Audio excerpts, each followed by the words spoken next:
ಬೆಂಗಳೂರು ಅಭಿವೃದ್ಧಿ ಪ್ರಾಧಿಕಾರ.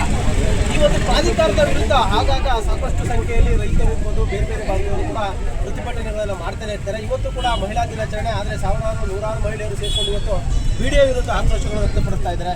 ಯಾಕಪ್ಪ ಅಂದರೆ ಈಗ ಬಿಡಿಎ ಹೊಸದಾಗಿ ಲೇಔಟ್ ಮಾಡ್ತೀವಿ, ಹೊಸ PRR ರೋಡ್ ಮಾಡ್ತೀವಿ ಅಂತ ಹೊಸದಾಗಿ ಕೂಡ ನೋಟಿಸನ್ನು ಕೊಡ್ತಾ ಇದೆ. ಜೊತೆಗೆ ಈಗಾಗಲೇ PRR ರಸ್ತೆ ಗೊತ್ತಿರ್ಬೋದು, ಅದನ್ನು ಮತ್ತೆ ಈ ಭಾಗದಲ್ಲಿ ಮಾಡ್ತೀವಿ ಅಂದರೆ ಮಾದನಾಯಕರಲ್ಲಿ ತುಮಕೂರು ಹೈವೇ ರಸ್ತೆ ಭಾಗದಲ್ಲಿ ಬರುವಂಥ ಜಾಗದಲ್ಲಿ ಕೂಡ ಈಗಾಗಲೇ PRR ರಸ್ತೆ ಮಾಡ್ತೀವಿ. ಅದರ ಅಕ್ಕಪಕ್ಕದ ಜಾಗಗಳಲ್ಲಿ ನಾವು ಕೂಡ ನಿವೇಶನಗಳನ್ನು ಮಾಡ್ತೀವಿ, ಹೊಸ ಲೇಔಟ್ ಮಾಡ್ತೀವಿ ಅಂತ ಎಲ್ಲರೂ ಕೂಡ ನೋಟಿಸ್ ಕೊಟ್ಟಿದೆ. ಬಟ್ ವಾಸ್ತವ ಏನಂತಂದರೆ ಸುಮಾರು ಈಗ ನೋಡಿ ನೋಟಿಸ್ ಎಲ್ಲ ಕೊಡ್ತಾ ಇದ್ದಾರೆ.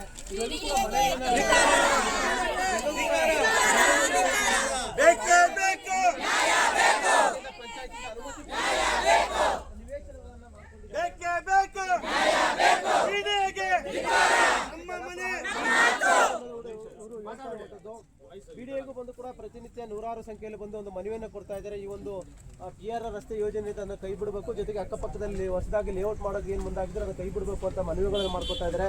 ಈಗಾಗಲೇ BDA Shivaram Karanth layout, Kempegowda layout ಕೂಡ ನಿರ್ಮಾಣ ಮಾಡಿದೆ. ಕೆಂಪೇಗೌಡ ಲೇಔಟ್ ನಿರ್ಮಾಣ ಮಾಡಿದ್ರೆ ಇನ್ನೂ ಕೂಡ ಅಲ್ಲಿ ಮನೆ ಕಟ್ಟಕ್ಕೆ ಆಗಂತ ಪರಿಸ್ಥಿತಿ ಇದೆ, ಮೂಲಭೂತ ಸೌಕರ್ಯವೂ ಇಲ್ಲ. ಮತ್ತೊಂದು ಕೂಡ ಶಿವರಾಮ್ ಕರತ್ ಇನ್ನೂ ಕೂಡ ನಿರ್ಮಾಣ ಹಂತದಲ್ಲೇ ಇದೆ. ಇಂತಹ ಸಂದರ್ಭದಲ್ಲಿ ಹೊಸದಾಗಿ ಇವರಿಗೆ ಲೇಔಟ್ ಚಿತ್ರ ಯಾಕೆ ಬೇಕು, ಇರೋ ಲೇಔಟನ್ನು ಸರಿಯಾಗಿ ಮಾಡ್ತಾ ಅನ್ನೋದು ಕೂಡ ಅವರ ಒಂದು ಮಾತು. ಸಾಕಷ್ಟು ಮಹಿಳೆಯರಿದ್ದಾರೆ, ಅವ್ರನ್ನ ಮಾತಾಡ್ಸೋಣ.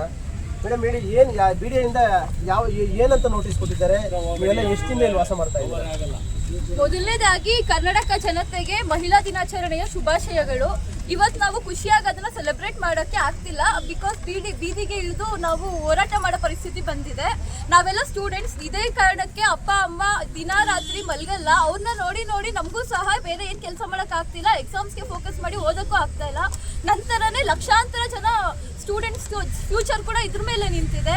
ಮತ್ತೆ ಬಿಡಿಎಗೆ ಹೇಳೋದೇನಂದ್ರೆ ಅದು ಇರೋದೇ ಬೆಂಗಳೂರು ಡೆವಲಪ್ಮೆಂಟ್ ಅಥಾರಿಟಿ ಅಂತ. ಹಂಗಿರೋವಾಗ ಡೆವಲಪ್ಮೆಂಟ್ ಮಾಡೋಕ್ಕೆ ಅಂತೇಳಿ ಲಕ್ಷಾಂತರ ಮನೆಗಳನ್ನ, ಸಂಸಾರಗಳನ್ನ ಬೀದಿಗೆ ಹಾಕ್ತಾ ಇರ್ತೀರಾ. ಅದ್ರ ಬಗ್ಗೆ ನಾನು ಕೇಳ್ತಾ ಇದ್ದೀನಿ. ಮತ್ತೆ ಇದು 2005ರಲ್ಲಿ ಆಗಿರೋದನ್ನ ಇಲ್ಲಿವರೆಗೂ ಇಷ್ಟು ಗ್ಯಾಪ್ ಯಾಕೆ ಕೊಡ್ಬೇಕಿತ್ತು? ಆ ಟೈಮಲ್ಲಿ ಒಂದು ಮನೆಗಳು ಇರಲಿಲ್ಲ, ಆಗ್ಲೇ ಅವ್ರು ಅದನ್ನ ಮಾಡಿದ್ರೆ ಇಷ್ಟು ಪ್ರಾಬ್ಲಮ್ಸ್ ಯಾರಿಗೂ ಆಗ್ತಾ ಇರಲಿಲ್ಲ. ಮತ್ತೆ ಇಲ್ಲಿರೋರೆಲ್ಲ ತುಂಬಾ ಮಿಡಲ್ ಕ್ಲಾಸ್ ಬಡವ್ರೆ, ಅವ್ರ ಜೀವನ ಪೂರ್ತಿ ದುಡ್ದಿರೋ ದುಡ್ಡನ್ನ ಒಂದು ಸೈಟು ಮನೆಗೆ ಅಂತ ಬಂಡವಾಳ ಹಾಕಿರ್ತಾರೆ. ಅವ್ರ ಮಕ್ಳು ಏನು ಬೀದಿಗೆ ಬರ್ಬೇಕಾ? 50 ವರ್ಷದ ಕಷ್ಟಕ್ಕೇನು ಬೆಲೆ ಇಲ್ವಾ? ಅದನ್ನ ನಾನು ಹೇಳಕ್ ಇಷ್ಟಪಡ್ತೀನಿ. ಅವ್ರು ಹೇಳಿದ್ರು ಇವತ್ತು ಮಹಿಳಾ ದಿನಾಚರಣೆ ಖುಷಿಯಾಗಿರ್ಬೇಕು, ಆದರೆ ಇವತ್ತು ಬೀದಿಗಿಳಿದು ಹೋರಾಟ ಮಾಡ್ತಿದ್ವಿ ಅಂತ. ನೀವು ಯಾವಾಗ ಸೈಟ್ ತಗೊಂಡಿದ್ರಿ, ಮನೆ ಕಟ್ಟಿದ್ದೀರಾ, ಏನು ಅಂತ? ಆಲ್ರೆಡಿ ಇದಕ್ಕೂ ಮುಂಚೆ ಯಾವ ನೋಟಿಸು ನಮಗೆ ಬಂದಿಲ್ಲ. ನೋಟಿಸು 13ನೇ ಇಸ್ವಿ ಕ್ಯಾನ್ಸಲ್ ಆಗಿದೆ, ಮತ್ತೆ ಇದನ್ನು ರೀಓಪನ್ ಮಾಡಿದ್ದಾರೆ. ಬಿಡಿಎ ಲಿಮಿಟ್ಸ್ ಏನಿದ್ರು 5 ವರ್ಷದೊಳಗೆ ಯೋಜನೆ ಮುಗಿಸ್ಬೇಕು. ಬಟ್ ಈಗಾಗಲೇ 20 ವರ್ಷ ಆಗಿದೆ.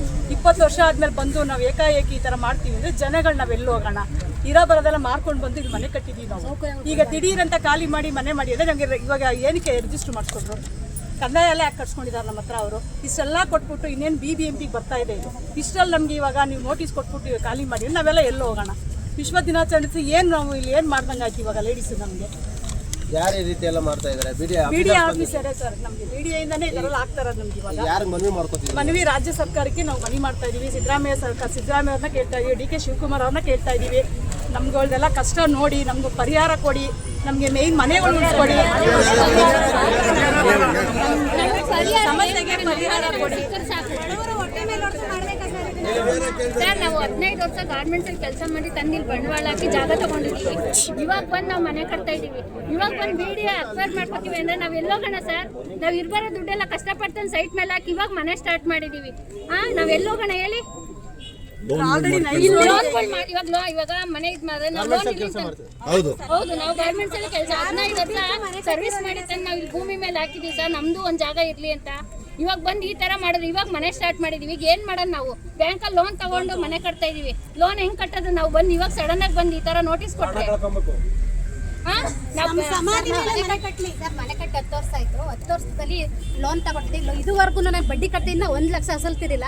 ಅಂಥದ್ರಲ್ಲಿ ಮನೆ ಉಳಿಸ್ಕೋಬೇಕು ಅಂತ ನನ್ನ ಮಕ್ಕಳ ವಿದ್ಯಾಭ್ಯಾಸನೂ ಹೋಯ್ತು. ನಾನಿಲ್ಲ ಆಳದ ಯಜಮಾನರು ಇವಾಗ ಮನೆಗೋಸ್ಕರ ಒದ್ದಾಡ್ತೀವಿ. ಮನೇನು ಕಿತ್ಕೊಂಡ್ರೆ ನಾವೇನು ಮಾಡ್ಬೇಕು ನೀವೇ ಹೇಳಿ ಸರ್? ರಾಜ್ಯ ಸರ್ಕಾರಕ್ಕೆ ಮನವಿ ಮಾಡ್ಕೊತಾ ಇದೀವಿ ಅಷ್ಟೇ. ಇರೋರೆಲ್ಲ ಬಡವರೇ ಸರ್. ನಾವು ಗಾರ್ಮೆಂಟ್ಸ್ ನಾವು ಕೂಲಿ ಮಾಡೋರು 10 ವರ್ಷ ಆಯ್ತು. ಬಡ್ಡಿ 10 ಲಕ್ಷ ಲೋನ್ ತಗೊಂಡು 10 ಲಕ್ಷಕ್ಕೆ 1 ಲಕ್ಷ ಅಸಲ್ಸಿರೋದು, ಇನ್ನೂ 9 ಲಕ್ಷ ಇದೆ. ಅಂಥವ್ರು ನಾವು ಮನೆ ಉಳಿಸ್ಕೋಬೇಕು ಅಂತ ಇಷ್ಟೊಂದು ಕಷ್ಟ ಬಿದ್ದು ಮಾಡ್ತಾ ಇದ್ದೀವಿ. ಅಂಥವ್ರು ಇವ್ರು ಹಿಂಗೆ ಮಾಡೋದು ನಾವೇನು ಮಾಡ್ಬೇಕು ನೀವೇ ಹೇಳಿ ಸರ್? ನಮಗೆ ನ್ಯಾಯ ಬೇಕು ಸರ್. ಮನೆ ಉಳಿಸ್ಕೊಡಿ ಅಷ್ಟೇ ಸರ್, ಹೇಳೋದಷ್ಟೇ. ಸರ್ ಸಿದ್ದರಾಮಯ್ಯ ಮಹಿಳಾ ಇದು ಅಂತ ನಾವು ಇವಾಗ ಸಂತೋಷವಾಗಿರೋ ಅಂತ ಕಾಲಲ್ಲಿ ನೋಡ್ರಿ ದುಃಖದಾಗಿರೋ ಅಂತ ವ್ಯವಸ್ಥೆ ತಂದು ಇಟ್ಬಿಟ್ಟಾರೆ. BDA ಹಿಂಗೆ ಮಾಡಬಾರ್ದಿತ್ತು. ನಾವು ಕೂಲಿ ಮಾಡ್ಕೊಂಡು ಮನೆ ಕಟ್ತೀವಿ. ಈಗಲೂ ನಾನು 2 ಅಂಗಡಿ ಕ್ಲೀನರ್ಗೆ ಹೋಗ್ತೀನಿ, ಬಾಕಿ ಕ್ಲಾಸಿಗೆ ಹೋಗ್ತೀನಿ, ಕ್ಲೀನಿಂಗ್ ಮಾಡ್ಕೊಂಡು ಬರ್ತೀನಿ. ಇವತ್ತು ರಜೆ ಹಾಕಿ ಬಂದಿದ್ದೀನಿ. ಈ ಥರ ನಾವು ಮಾಡೋರು ಏನೂ ಇಲ್ಲ, ಊರಲ್ಲೂ ಏನೂ ಇಲ್ಲ. ಇಲ್ಲಿ ಏನೋ ಒಂದು ಸೈಟ್ ಇಲ್ಲಿ ಮನೆ ಅಲ್ಲ, Bhalki class, computer class clean ಮಾಡ್ಕೊಂಡು 2 ಅಂಗಡಿ ಮಾಡ್ಕೊಂಡು ಅದೊಂದು ಕ್ಲಾಸ್ ಕ್ಲೀನ್ ಮಾಡ್ಕೊಂಡು ನಾವು ಮಾಡ್ಕೊಂಡು ನಾವು ಹೆಂಗೋ ಹೊಟ್ಟೆ ಜೀವನ ಮಾಡ್ತೀವಿ. ಹಿಂಗೆ ಮಾಡ್ತಾ ಇದೀವಲ್ಲ, ಮನೆ ಲೋನ್ ತೀರ್ಸೋದು ಈ ಥರ ದುಡ್ಡ ಹೆಂಗೆ ಮಾಡ್ಬೇಕು, ನಾವು ಈ ಥರ ಮಾಡ್ಬೋದಲ್ಲ. ಸರ್ಕಾರ ರೋಡ್ ಮಾಡ್ಬೇಕಾ ಸರ್? ರೋಡ್ ಅವಶ್ಯಕತೆ ಇದೆಯಾ ಸರ್?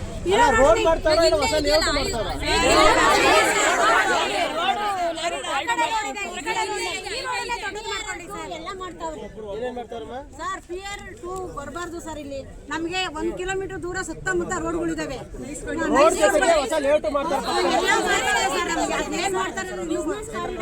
ಟರ್ಮಿನಲ್ ಅಂತ ಕೊಟ್ಟಿದ್ದಾರೆ ಸರ್. ನಮ್ಗೆ ಅದ್ರ ಅವಶ್ಯಕತೆ ಇಲ್ಲಿಲ್ಲ ಸರ್. 40,000 ಮನೆಗಳಿದಾವೆ, ಅವಷ್ಟು ಒಡ್ಕೊಂಡು ಅವರು ಬಿಸ್ನೆಸ್ ಕಾರಿಡಾರ್ ಮಾಡ್ಬೇಕಾ ಸರ್? ಇದು ಅವಶ್ಯಕತೆ ಇದೆಯಾ? ಇದು ಗಮನಕ್ಕೆ ಬಂದಿಲ್ವಾ?